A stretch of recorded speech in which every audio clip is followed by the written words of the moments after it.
चलिए भाई, मुनाफे की तैयारी का वक्त। सीएनबीसी आवाज के मैनेजिंग एडिटर साहब स्क्रीन पे आपको गुड मॉर्निंग। और कल था एक बढ़िया सा कारोबारी सत्र, आंखें तरस गई थी जिस सत्र को देखने के लिए। 10 दिन की गिरावट, रिकॉर्ड तोड़ गिरावट के बाद फाइनली एक बढ़िया रिलीफ प्ले आउट होता हुआ नजर आया। कैसे रीड करा कल के मार्केट्स को, क्या लगता है आज के लिए अब यहां से हालात किस हद तक पटरी पे लौटेंगे, कितनी उम्मीदें हम लोग जगाएं? बिल्कुल। देखिए आशीष, कल good morning, very good morning. कल सुबह खुलते ही मार्केट ने वो क्लियर कर दिया था, वो परसों के हाई को क्रॉस किया। और हमारी बात भी हुई थी कि जैसे परसों का हाई क्रॉस हो, पिछले दिन का हाई क्रॉस हो, आपने शॉर्ट्स कवर कर लीजिए। लॉन्ग करना है नहीं, ये खैर इंडिविजुअल कॉल होती है। लेकिन कल ना 10 दिनों की गिरावट के बाद एक बड़ी रैली हुई मार्केट में। और कल की रैली के साथ एक अच्छी चीज़ क्या थी, ये रैली ब्रॉड बेस थी।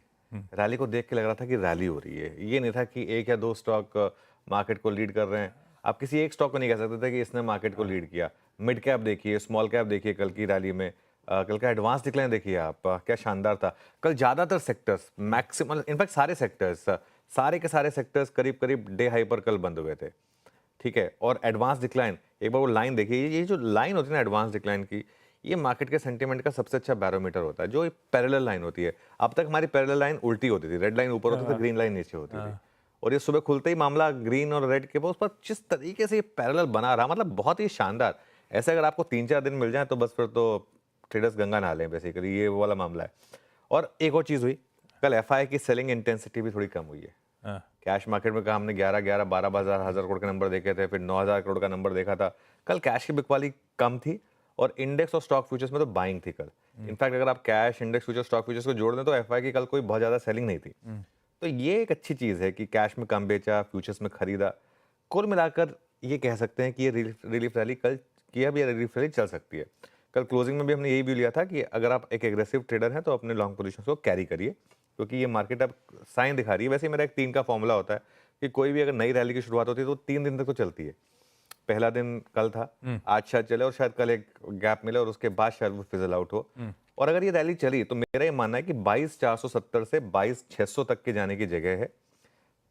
क्या है ये 22,470 से 22,600? सिंपल, आपके 10 और 20 डे एक्सपोनेंशियल मूविंग एवरेज, और कुछ नहीं। तो यहाँ तक जाकर, यहाँ पे जाके हो सकता है रैली फेल हो जाए, हो सकता है ना हो फेल। अगेन ये सब हम सिर्फ एक प्रोबेबिलिटी लगा सकते हैं, उसके बाद करना वही है जो मार्केट कह रहा है इवेंचुअली। ठीक है। और एक ना एक बार ऐसा होगा कि आपका स्टॉप लॉस लगेगा, ये भी हमने बात की थी। कल निफ्टी आईटी ने मार्केट को लीड किया, आज शायद बैंक और एनबीएफसी लीड करें, क्योंकि वो जो आज आरबीआई का जो एक बड़ा स्टेप आया जिस पर हम कुछ देर में डिटेल करेंगे। ठीक है। कल बैंक्स ने अंडर परफॉर्म किया था, लेकिन आज हो सकता है कि निफ्टी बैंक और निफ्टी फाइनेंशियल शायद आउट परफॉर्म करें। एक चीज़ और ऐड कर देता हूँ मैं, मिड कैप और स्मॉल कैप पुअर क्वालिटी के फैंसी स्टॉक्स में इस रैली में फिर निकलने की कोशिश करें। ये मेरा व्यू अभी भी इंटैक्ट है। बढ़िया। कल वैसे बड़ी, बहुत ही बढ़िया स्क्रीन थी। वो एडवांस डिक्लाइन जो दिखा था, एक्चुअली चौतरफा हरियाली नजर आ रही थी। हो सकता है फर्दर लेग्स हों इस मूव के, हो सकता है हम 470 से 600 के जोन्स को टेस्ट करने जा रहे हो। डिटेल में समझेंगे फिर वो सेक्टोरल चर्चाएं, मार्केट्स की पोजीशनिंग और आज का फ्रेश अप्रोच। अगर हम कल की क्लोजिंग के आसपास इर्द गिर्द खुल रहे हैं तो किस तरह की रणनीति बनाएं।